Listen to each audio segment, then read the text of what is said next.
अरे चाचा, अरे समय का हुआ है। समय बहुत बुरा चल रहा है। अरे चाचा, मैं समय की बात ना कर रहा हूँ, जे घड़ी है तुम्हारे पास, टाइम बताओ टाइम। बेटा घड़ी भी है और टाइम भी बताएंगे, पहले इसको पकड़ो।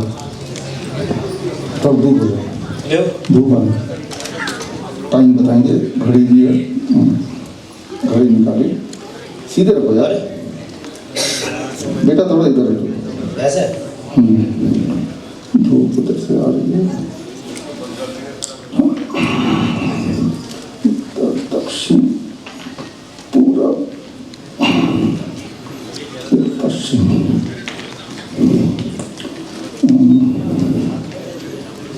बेटा टाइम करीब 11:15 से 11:30 के बीच में हो रहा है। अरे चाचा, लेकिन एक बात बताओ, अगर रात में समय पूछ तो फिर क्या करते? रात में समय पूछोगे तो मैं इस घड़ी से बता दूंगा। तो यहाँ पे आपने बेटे की जो सवाल है वो आपने देखा, इसको खोल देगा।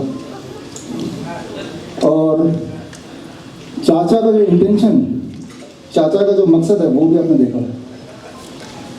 इनका मकसद था सिर्फ टाइम जानना, लेकिन चाचा का जो मकसद था वो अपनी हुनर बताना।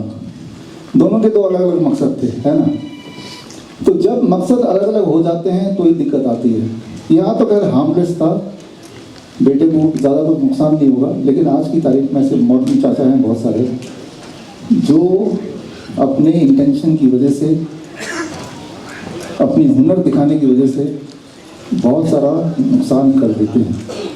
एक पेशेंट जब डॉक्टर के पास जाता है उसका मकसद होता है ठीक होना, लेकिन एक डॉक्टर जब पेशेंट को देखता है, क्या उसका मकसद होता है ठीक करना?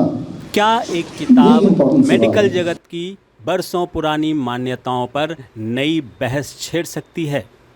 क्या स्टेथोस्कोप, जिसे डॉक्टर की पहचान माना जाता है, उसकी सटीकता पर सवाल उठाए जा सकते हैं? और आखिर ऐसा क्या हुआ कि एक पुराने विवाद को लेकर टाइम्स ऑफ इंडिया जैसे भारत की सबसे प्रतिष्ठित न्यूज़ संस्थान को डॉक्टर वीआरसी से माफ़ी मांगनी पड़ी? जी हाँ, ऐसे कई सवालों का जवाब देते हुए डॉक्टर वीआरसी ने अपनी नई पुस्तक की लॉन्च की। कार्यक्रम में देश भर से डॉक्टर, शोधकर्ता, मरीज और उनके परिजन पहुँचे, जहाँ ऐसे कई लोग भी मंच पर आए जिन्होंने अपने स्वास्थ्य से जुड़े अनुभव को साझा किया और एलोपैथी में ठीक ना होने के कारण बताए, जबकि डॉक्टर वीआरसी के बताए गए DIT डाइट का अनुसरण करके वो अपने स्वस्थ जीवन जी रहे हैं। आइए विस्तार से जानते हैं डॉक्टर वीआरसी ने LTG ऑडिटोरियम में किन किन मुद्दों पर विस्तार से एलोपैथी का भंडाफोड़ किया। तो ऐसे कुछ मॉडर्न चाचा से मैं आपको मिलाऊंगा जो जिनका इंटेंशन, जिनका मकसद वो नहीं है जिस मकसद से वो पेशेंट उसके पास गया है। ऐसे दो पेशेंट से मिलाता हूँ जो ऐसे मॉडर्न चाचा के पास गए थे और अब फिलहाल यहाँ पे हैं। प्रज्ञा और आशिक हैं यहाँ पे।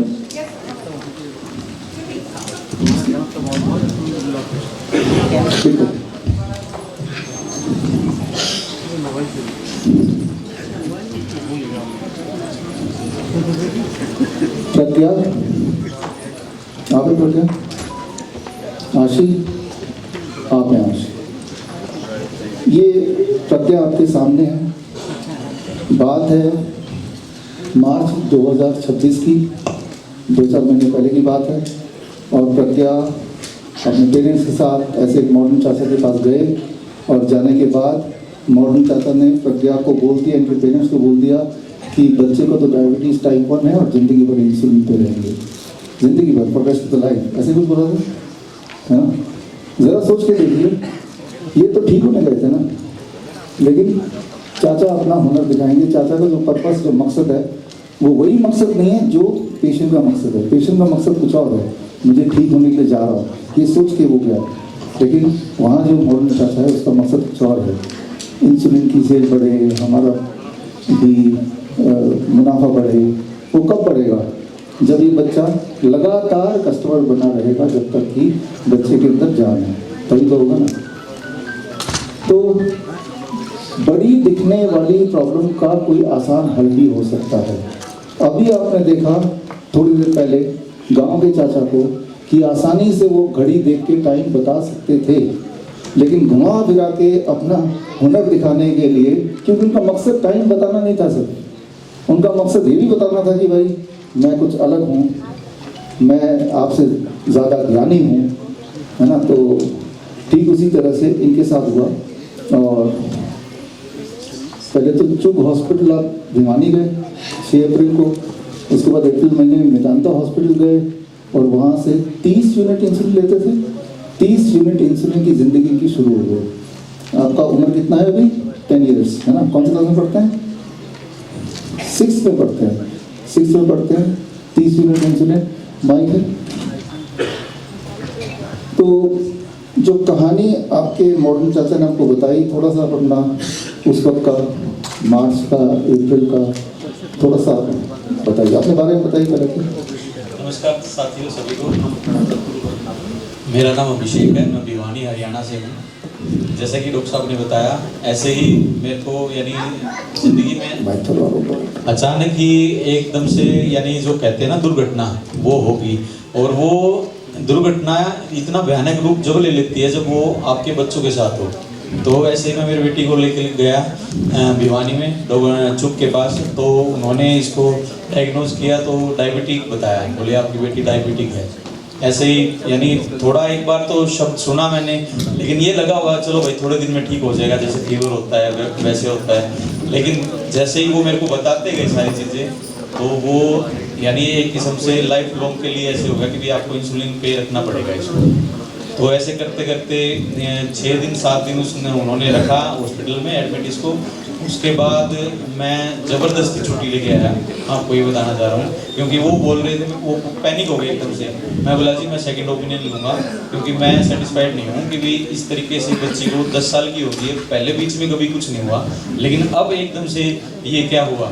तो वो पैनिक हो गए, बोले आप अपने आप को क्या समझते हो, मैंने इतनी मोटी किताबें पढ़ी हैं, ये यानी बहुत सारी चीज़ें जो कि हम एलोपैथी के बारे में सुनते आ रहे हैं। तो मैंने उनको बोला कि भी ये मेरा राइट है, मैं कहीं भी जाके अपने बच्चे को दिखा सकता हूँ, तो आप इमीडिएटली इसको डिस्चार्ज दें और मैं सेकंड ओपिनियन लूँगा। ऐसे ही फिर मैंने 2 या 3 दिन इसको घर पे रखा। उसके बाद मैं फिर वही मेडिकल साइंस के अंदर विश्वास, क्योंकि शुरू से हम भी एलोपैथी, ले बेटा ये है, ऐसे कर ले, डॉक्टर बनना है, ये करना है, ऐसे करके मैंने मेदांता में अपनी अपॉइंटमेंट बुक की बेटे की। तो फिर वहाँ लेके गया, उन्होंने इसका जो भी चार्ट दिया था वो सब फॉलो देख के 1 घंटे लगभग मैंने बात की वहाँ से डॉक्टर से। तो फिर उन्होंने भी मुझे यानी यही आंसर दिया कि भी आपको लाइफ लॉन्ग बेटी को इंसुलिन पर रखना पड़ेगा। तो मैंने उनको कहा कि भी देखो अभी छोटी है, डाइट फॉलो करेंगे, क्या पता छूट जाए। बोली नहीं, कुछ भी नहीं होगा, आपको लाइफ लॉन्ग इसको लेना ही पड़ेगा। कुछ भी हो जाए, इसकी जो नाइट की जो बोलते हैं डोज, वो कभी भी नहीं मिस नहीं होनी चाहिए।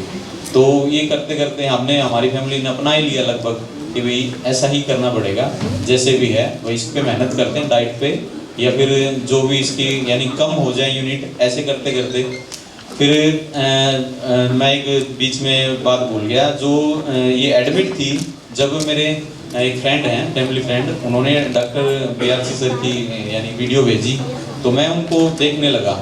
ऐसे ही रात भर इनकी वीडियो मैंने खूब देखी। लेकिन फिर मेरे मन में भी देखो ये आया कि भाई क्या पता, जैसे डॉक्टर्स बोलते हैं, इनका भी ऐसा कुछ हो। देखो मैं फ्रेंकली बोल रहा हूँ कि भाई ऐसा ही कुछ हो, वहाँ जाएं और हो कुछ और बातें कुछ हो।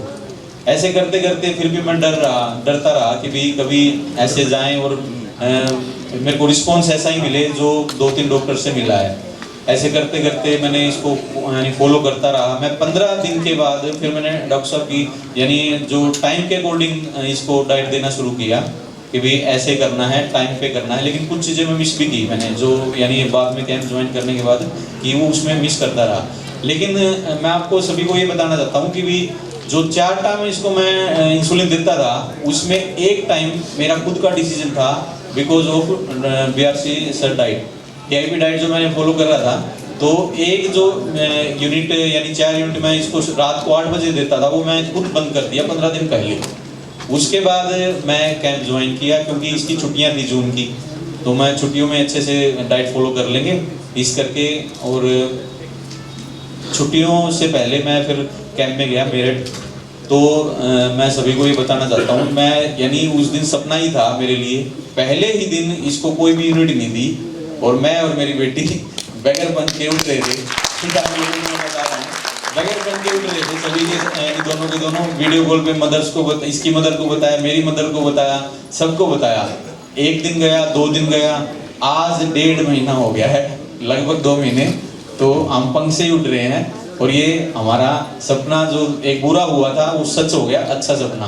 तो thanks to BRC sir and इनकी जो डाइट है और टीम है जो भी है, जैसे हमने कैंप में फॉलो किया सभी टीम ने।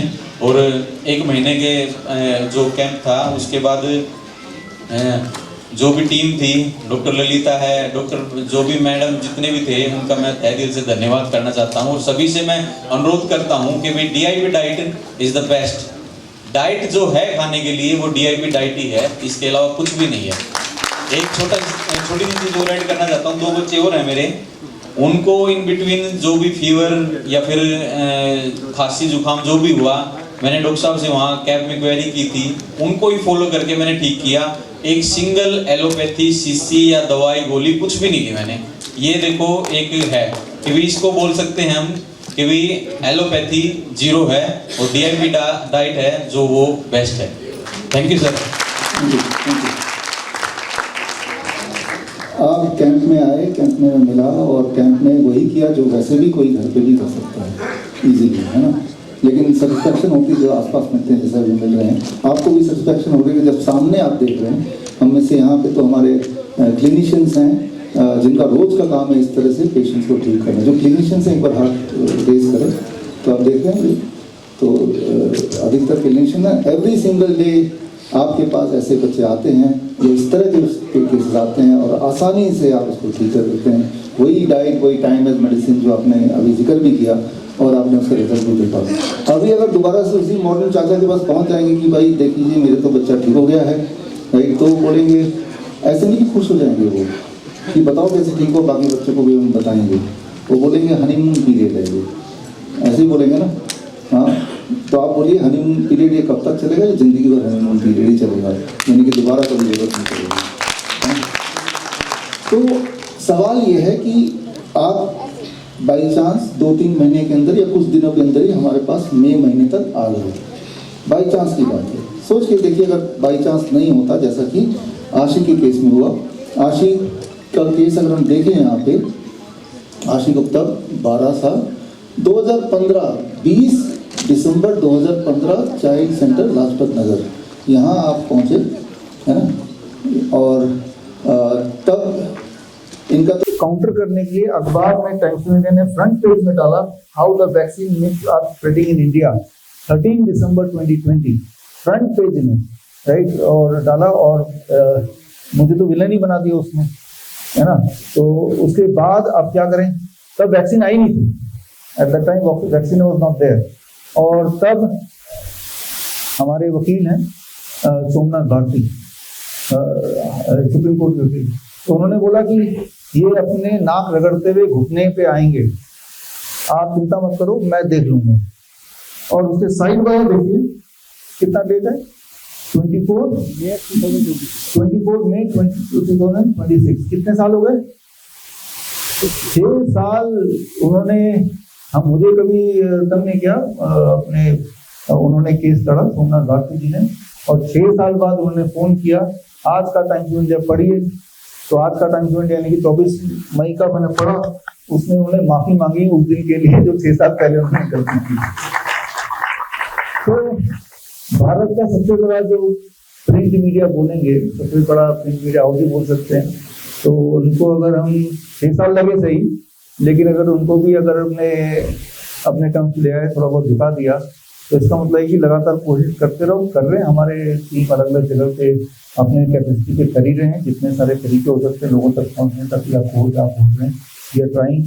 और जिस तरह से छोटी सी जीत हमें मिली है, तो वो सिर्फ एक दर्ज हो गया इतिहास में, इस तरह से, है ना, कि वो जो बोला गया था वो ठीक बोला गया था, उसको गलत तरह से वही पेश कर रहे थे।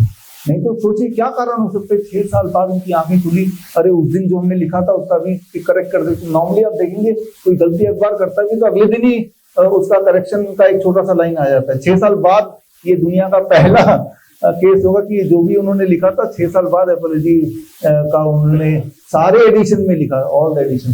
और जो उन्होंने इलेक्ट्रॉनिक मीडिया यानी कि उनका जो पोर्टल था उसमें से, ये न्यूज में से मेरा नाम हटा दिया। हमने तो बोला था न्यूज को ही हटाओ, लेकिन चालाकी वाला की दिखाया, हमने कहा था छोड़ो हमारे पास बहुत सारे और काम किया, लेकिन मेरा नाम हटा दिया, न्यूज को थोड़ा ठीक कर दिया। तो बोल आपके सवाल का जवाब कि वी आर ट्राइंग कि कितने सारे दरवाजे हो सकते हैं, हर जगह जाएंगे क्योंकि सबूत हमारे साथ है।